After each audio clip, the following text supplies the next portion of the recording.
bize bir şey olabilir. Sebebini biliyorum, beni yorabilir. Kafama gelen soruyu bana sorabilir. Bana sana bize bir şey olabilir.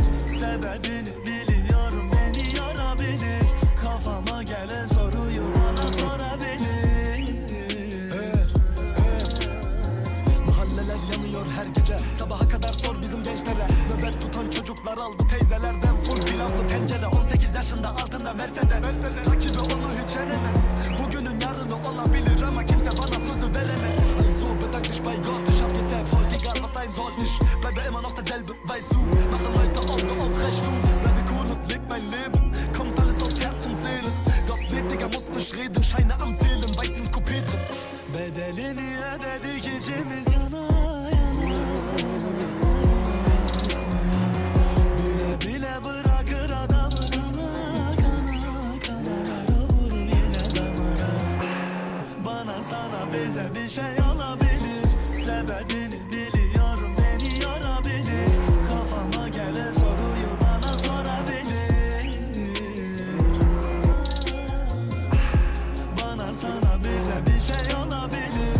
Sebebini biliyorum, beni yorabilir. Kafama gelen soruyu bana sorabilir. Şükür ederim Rabbime, silahım var bile, sıkarım kalbine. Yaz yine yeni beste, flow'da var sesle. İster Mero'da ya da Enes'te. Viele lästern über ein Fick-Kauf. Mero ballert wieder, aber nix so. Sein Gebot, aber ich mach's nicht. Fick dein Swag, fick dein amerikanisch. Im Ghetto zu leben ist einfach, der Maybach bringt gar nichts, weil ich keine Zeit hab. Ja tamam, meine Rollies am Grenzen, was bringt mir das? Seh meine Mutter selten. Sesimi verdim sokaklara, olabilir her şey, bak olanlara. Beni yoranlara cevabım bu şarkı. Ha, bu da Mero'nun farkı. Bedelini ödedik içimiz yana yana yana yana. Bile bile bırakır adamı kana kana kana kana vurur yine damara. Bana sana bize bir şey